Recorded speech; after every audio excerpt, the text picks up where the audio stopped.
상쾌한 아침 원주에서 출발합니다.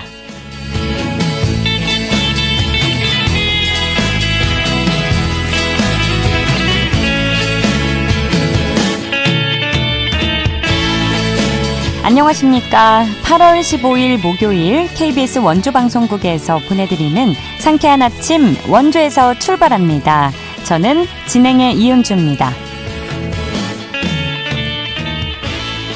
제79회 광복절인 오늘도 여전히 덥겠습니다. 1973년부터 지난해까지 51번의 광복절 중에서 전국 평균 기온이 28도를 넘은 적이 6번에 그친다고 하는데요. 이번 광복절은 역대 7번째로 전국 평균이 28도를 넘는 광복절이 될 것으로 전망이 됩니다. 간만에 휴일에 외출 계획 있으신 분들은 무더운 날씨에 건강 잃지 않도록 적절한 수분 섭취 잘 해주시고요. 그늘에서 휴식을 취하는 등 온열 질환에 대비를 해주시기 바랍니다. 오늘 강원 내륙에는 오후부터 밤까지 비가 내리겠는데요. 예상 강수량은 5에서 40mm입니다. 오늘 준비한 소식입니다. 전국 유일하게 강원 지역에만 존재하지 않던 광복기념관이 지난 6월 개관했는데요. 오늘 광복기념관에서 어떤 행사들이 진행될 예정인지 소개해드리고요. 원주시가 원주 만두축제의 성공 개최를 위한 결의를 다지기 위해 원주 만두 원정대 발대식을 개최했습니다. 리포터 현장에서 알려드리겠습니다. 상지대학교 최혁진 연구교수와 함께 광복절을 기념해 강원 지역의 항일 역사에 대해 알아보는 시간도 갖도록 하죠. 8월 15일 목요일 상쾌한 아침 원주에서 출발합니다.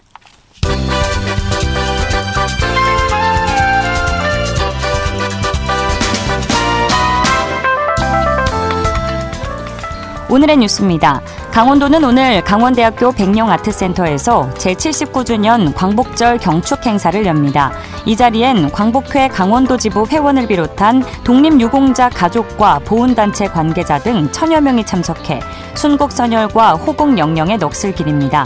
또 춘천시청 광장과 원주 치악 종각, 강릉 아트센터 등에서도 광복절 기념 타종식과 경축식이 열리고 고성에선 광복절 기념 해변 맨발 걷기 대회가 열립니다. 원주경찰서가 원주시 상하수도사업소 하숙과와 공사업체를 압수수색했습니다. 이번 압수수색은 지난달 10일에 이어 두 번째로 공사 입찰 서류와 컴퓨터 등을 압수했습니다.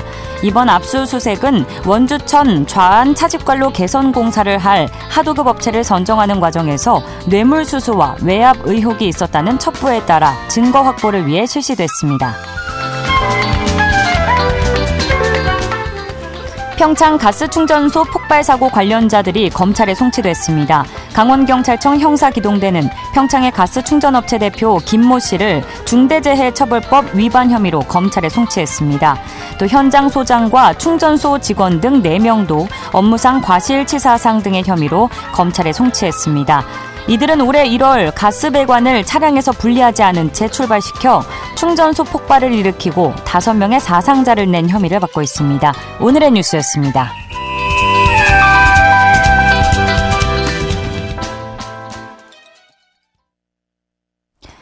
제79주년 광복절을 맞아 올해 6월 춘천에 개관한 강원 광복기념관에서 어떤 유물과 전시를 만나볼 수 있는지 또 어떤 행사들이 진행되는지 알아보는 시간 갖겠습니다.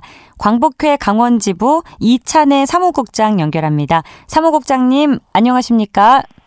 예, 안녕하십니까. 광복회 강원특별자치도지부 사무국장 이찬해입니다. 네, 반갑습니다. 귀한 시간 내주셔서 감사합니다. 일제강점기 조국을 위해 희생하신 순국선열을 기리기 위한 광복기념관이 지난 6월에 개관했는데요. 광복기념관에서는 어떤 유물들과 역사 기록들을 만나볼 수 있나요? 예, 강원 광복기념관은 우선 항시 전시실이 있어서 전시실에는 강원 독립운동 연표를 만들어 놨습니다. 그러니까 1894년서부터 1945년까지 강원에서 일어난 모든 독립운동에 관련된 것을 연표로 제작하고 그것이 어떤 상황에서 일어났는지를 알아야 되기 때문에 국내 정세와 국제 정세를 같이 전시를 해놨고요. 예. 또 그 당시 이제 독립운동 하신 분들이 일본 일제 경찰이나 헌병들이 이 사람들을 독립운동가들을 추적 관리하기 위해서 만들어 놓은 수용 카드라는 게 있습니다. 네. 그것도 저희들이 지금 확보할 수 있는 강원 출신 독립운동가 113분의 수용 가득도 기록해놨고요. 찾아서 만져보시면서 이렇게 실제 보실 수 있습니다. 어떻게 추적 관리를 했는지. 그리고 유물도 실제 독립운동가들이 직접 사용하시던 뭐 벼루나 입었던 옷 또는 그 옥중에서 쓰신 뭐 편지 이런 것들을 후손들한테 기증 및 기탁받아서 전시를 하고 있습니다. 그야말로 우리의 살아있는 긴 역사를 체험하고 볼 수 있을 것 같은데 광복 이후 79년간 강원 지역에만 없었던 광복기념관이 드디어 올해 개관을 했는데요. 이제 그럼 이곳에서 그간 연구에 한계를 겪고 있던 강원 지역 독립운동가들의 사료 연구가 좀 활발해질 것으로 기대를 해봐도 좋을까요? 예, 정확히 보셨습니다. 그 강원 광복기념관은 실질적으로 이제 오해를 받지 않기 위해서 조금 설명을 드리면 이건 광복회관으로 출발했습니다. 강원 네. 광복회관으로 출발했는데 강원 광복회관으로 하면은 이 국가보훈부나 도에서 예산 이런 것들을 지원이나 해주기가 힘들다고 기념관으로 바꿔서 사업을 추진하자 해서 강원 광복기념관으로 바꿨고요. 네. 그 광복회관이 강원도에만 없었던 겁니다. 정확히 보신 게 우리 강원 광복기념관에는 강원 독립운동연구소를 발족을 할 예정입니다. 현재 모든 준비는 끝났고요. 이거 기능 제보를 받아서 운영할 건데 이게 운영하게 되는 이유가 강원도에는 오늘까지 공문록에 등록되어 있는 그 독립유공자가 656분입니다. 그러면은 이게 아나운서님도 이제 아시다시피 한 지역에서 만세 독립운동만 했어도 몇천 명인데 그쵸. 너무 적지 않습니까? 예. 그래서 이거를 다니면서 해보니까 정말 미발굴된 분들이 너무 많습니다. 예를 들면은 인제에 공식적으로 13분이 독립도에 있었거든요. 예. 독립운동가가. 근데 인제에 뜻 있는 분들이 이제 인제 독립운동가 찾기 본부를 운영하면서 그분들하고 같이 이야기를 하고 사업도 몇 개 진행을 해봤는데 이분들이 1년간 80분을 찾았어요. 13분뿐이 안 됐는데 80분을 찾았어요. 그게 왜 그렇게 되냐면은 네. 이 독립운동을 하신 분들 특히 의병, 강원 지역에서는 의병이 많았지 않습니까? 예. 의병으로 총각 때 끌려가셔서 끌려간 게 아니라 참전을 하셔서 훈직하시거나 이렇게 돌아가시고 나면은 후손이 없지 않습니까? 네. 그리고 어디서 돌아가셨는지도 모르는 거야.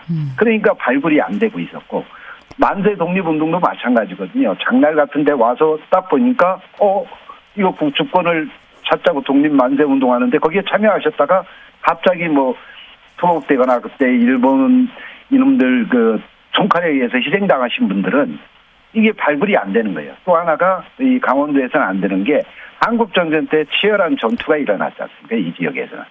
그러다 보니까 자료가 많이 없어진 거예요. 예. 뭐 이 관련 일을 하시면서 이렇게 많은 우여곡절과 사연들이 있으실 것 같은데요. 또 기억에 남는 독립운동가도 계실 것 같은데 시간 관계상 짧게 가장 깊은 인상을 남긴 분이 있다면 소개해 주실까요? 예. 요 것도 좋지만은 제가 생각해 볼 때는 정말 여기 유인석, 윤희순, 민병호, 뭐 민경호, 민용호 의병장 이런 분들은 좀 유명하시니까 미흡하지만 그래도 어느 정도 발굴이 돼 있는데 정말 안타까운 거는 아까도 말씀드렸다시피 평생을 독립운동에서 희생을 하셨는데 후손도 없고 집안도 뭐 그렇게 넉넉한 편은 아니고 그래서 잊혀가는 분들이 더 많다는 겁니다. 그쵸. 그래서 저희 도지부에서는 그런 분들을 발굴해서 그런 분들을 앞으로 선양할 계획을 가지고 있습니다. 이런 분들이 정말 잊혀져서는 안 되는 거 아닙니까? 그렇죠. 좋은 일에 앞장서주고 계신데 오늘 광복절을 맞아서 광복기념관에서는 어떤 행사가 진행될 예정인지 알려주시죠. 우선 저희 강원 광복기념관에는 강원도 항일 애국선열 추모탑하고 강원도 독립운동영웅관이라고 해서 독립운동가 서원 아까 656분 받았다고 그랬는데 그중에 630분에 그 위패를 모시는 독립운동영웅관이 있습니다. 거기에서 아침 9시에 참배가 있고요. 그러고 이제 기념관에서는 특별 전시를 하고 있습니다. 네, 끝으로 우리 청취자분들을 위해서 오늘 광복절을 어떤 마음가짐으로 보내야 할지 짧게 한 말씀 부탁드립니다. 예, 우리에게는 이제 3대 국치가 있죠. 네. 원나라한테 고려 때 했었고 청나라 때 이제 국치를 당했는데 그때는 전부 나라의 국고와 모든 것 주권이 우리한테 있었어요. 그래도. 근데 이 경술 국치를 겪은 이후에는 우리 주권을 함부로 다 뺏겼지 않습니까? 그나마 다행인 건 대한민국 임시정부가 있어서 우리나라를 계속 이어가고 수 있었는데 그래서 1945년도에 이제 독립이 되고 광복을 맞이했는데 일부 사람들은 이게 외세에 의해서 우리가 독립이 되고 광복이 됐다 이런 시각을 가지고 있어서 정말 안타깝습니다.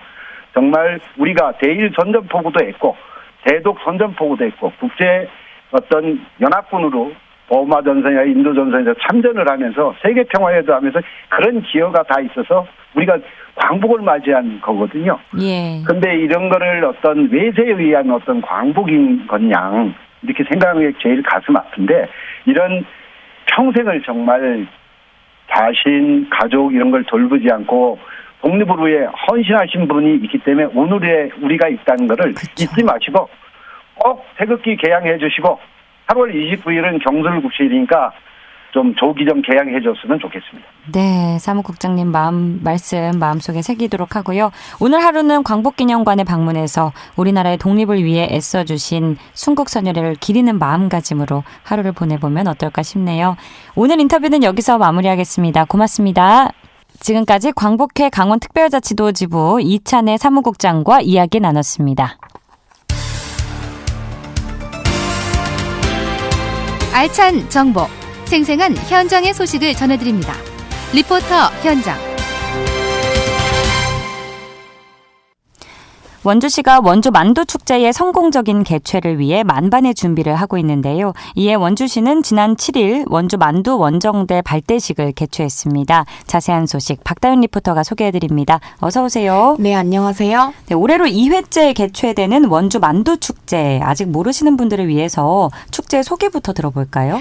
네, 원주 만두축제는 70년이 넘는 역사와 전통을 가진 원주 김치만두와 원주에서 처음으로 탄생한 칼만두에서 착안해 전국 최초로 만두를 소재로 개최하는 축제입니다. 네. 특히 전통시장이 밀집한 원도심에서 개최한다는 점에서 의미가 큰데요. 단순히 즐기는 축제가 아니라 원도심 상인들이 다 같이 참여해 지역경제 활성화에도 기여하고 있습니다. 작년 처음 개최된 원주 만두축제는 방문객 20만 명에 경제적 파급 효과 100억 원이라는 큰 성공을 거뒀는데요. 그래서 올해는 원주 만두축제 기간을 기존 이틀에서 3일로 연장하고 규모도 2배 더 커졌다고 합니다.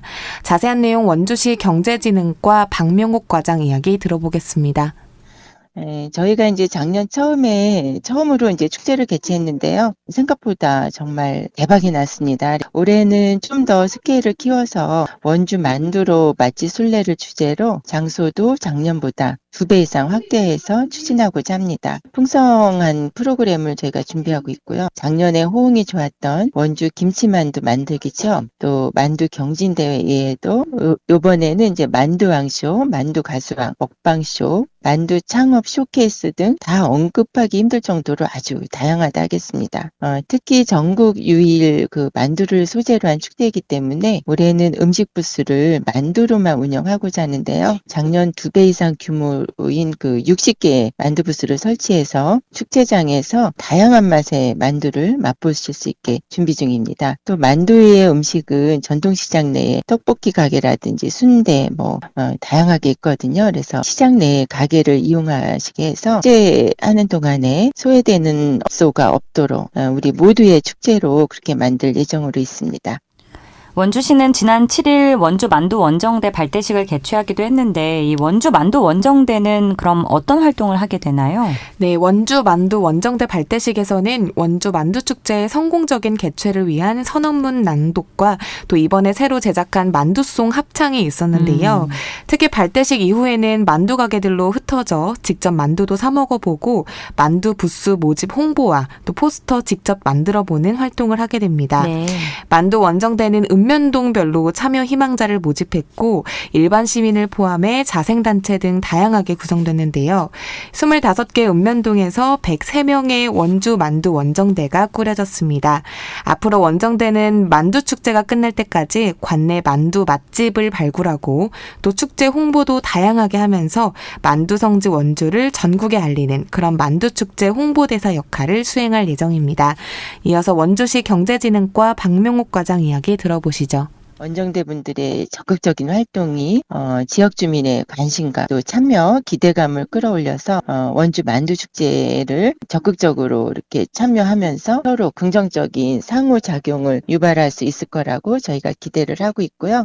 저희 이제 경제진흥과에서는 올해 이제 10월 25일부터 27일까지 원주 만두축제를 개최하게 되지만 그 전에는 이제 축제가 또 있는데요. 8월 30일부터는 매주 토요일에 우산천 상인회에서 야시장을 개장을 하게 됩니다. 다양한 음식을 즐겨주시기 바라고요. 또 9월 4일 수요일부터 7일까지 문화의거리 일원에서 제8회 치맥축제를 개최하게 됐습니다. 8월, 9월, 10월을 저희 경제진흥과에서 준비한 다양한 축제와 함께 즐겨주시면 감사하겠습니다. 올해 원주 만두축제는 작년에 비해서 2배 더 커진 규모로 개최된다고 하니까 정말 기대가 되는데요. 많은 분들이 즐겨주셨으면 좋겠네요. 네, 맞습니다. 제2회 원주 만두축제는 오는 10월 25일부터 27일까지 3일간 원주 원도심 일대에서 개최되니까요. 다양한 축제와 함께 즐겨보시기 바랍니다. 네, 오늘 소식도 잘 들었습니다. 박다현 리포터였습니다. 네, 감사합니다.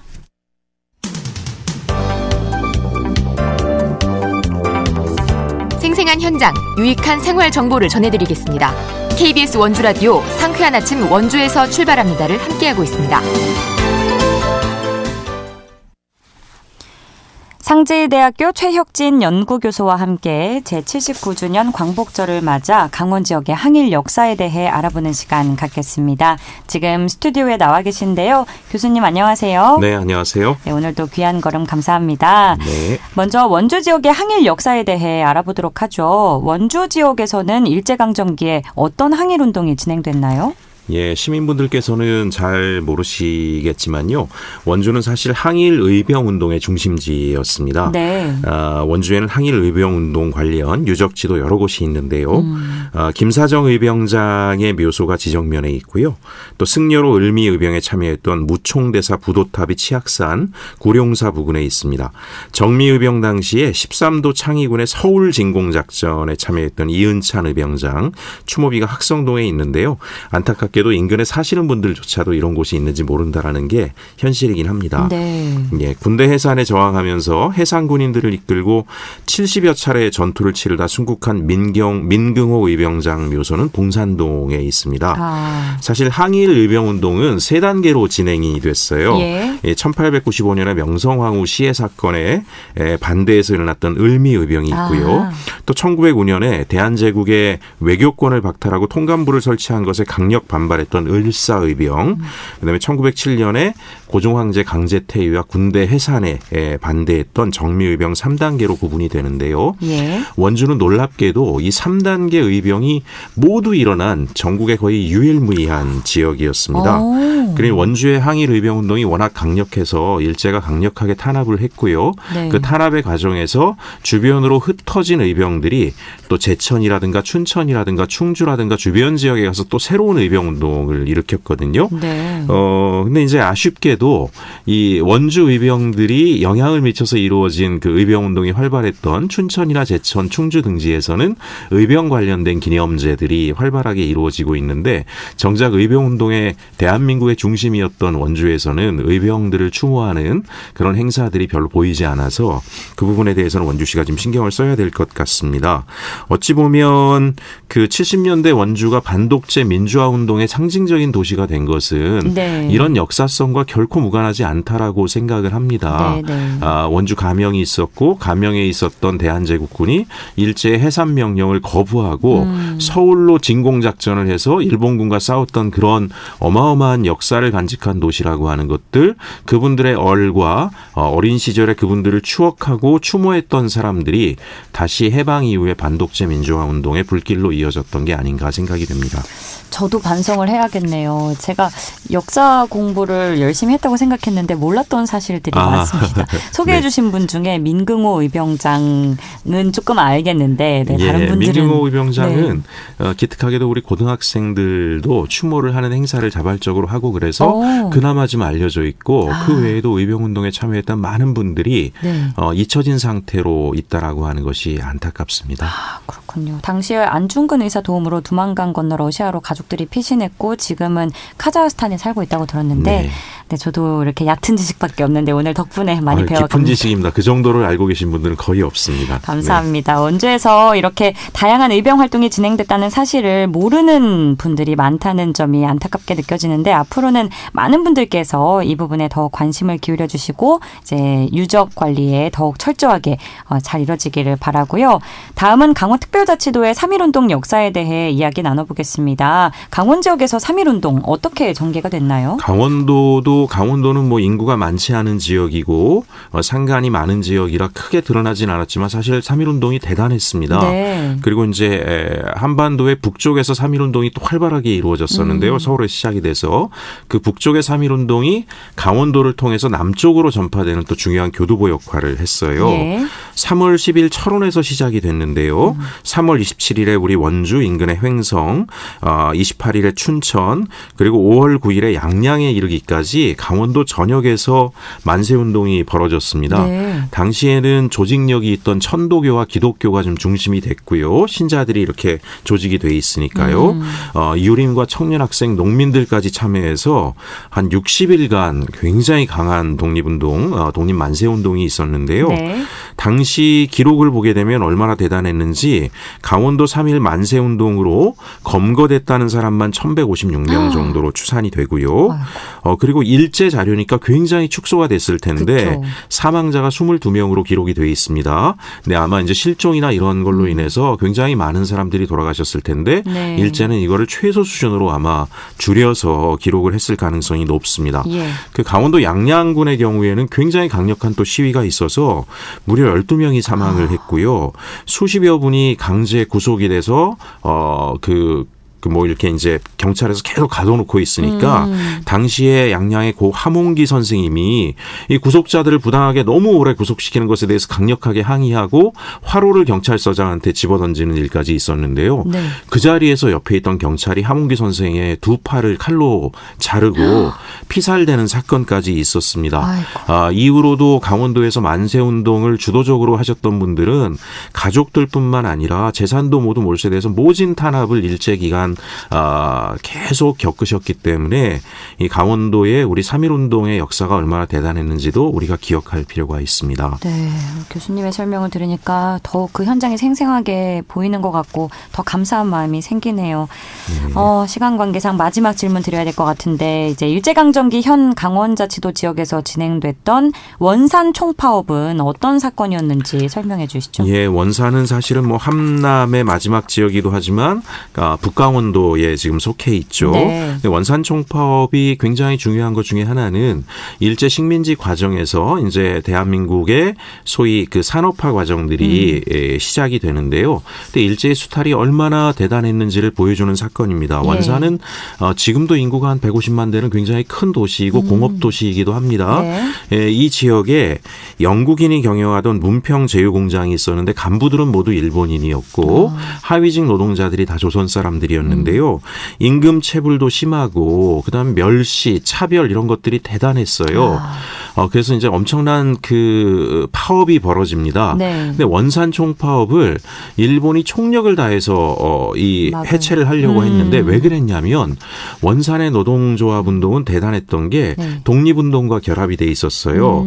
열악한 상황들을 개선하기 위해서 자체적으로 협동조합이나 공제회를 만들고 의료기관까지 운영을 하면서 적은 월급으로도 함께 공동체를 이루며 살아가고 있었고 그중에 또 모은 재산을 만주의 독립군을 지원하는 활동까지 했었습니다. 그러니까 원산의 노동자들을 단순히 파업 때문에 이렇게 처참하게 사륙한 것이 아니라 네. 이 독립운동의 싹을 없애기 위해서 독립운동의 경제적 기반을 없애기 위해서 강력한 탄압이 이루어졌고요. 네. 당시 노동자들도 얼마나 적극적으로 저항을 했는지 무려 3개월 동안이나 저항이 계속됐습니다. 그래서 이 일제에서는 어용 그 뭐 노동조합 비슷한 걸 만들어 가지고 네. 탄압하기도 하고 무력으로 탄압하기도 하고 오만 행동을 다 했는데요. 결국 처참하게 무너지고 남은 사람들은 다시 만주로 이동해서 독립군에 가담하거나 이런 일이 벌어졌습니다. 이 원산 총파업은 사실은 식민지 근대화론자들이 일본의 식민지 지배가 소위 조선의 경제적 발전에 기여했다라고 하는 낭설을 퍼뜨리고 있는데요. 실제로 얼마나 잔인하게 사륙하고 수탈했는지를 보여주는 사건이기 때문에 우리가 꼭 기억할 필요가 있고 강원도의 소중한 독립운동의 역사입니다. 네, 막연하게 알았던 걸 오늘 제대로 알아가는 시간이었습니다. 오늘 말씀 고맙습니다. 네, 감사합니다. 지금까지 상지대학교 최혁진 연구교수와 함께했습니다. 8월 15일 광복절에 전해드린 상쾌한 아침 원주에서 출발합니다. 오늘 순서는 여기까지입니다. 저는 내일 아침 8시 30분에 다시 찾아뵙죠. 진행의 이은주였습니다. 여러분 즐거운 휴일 보내세요.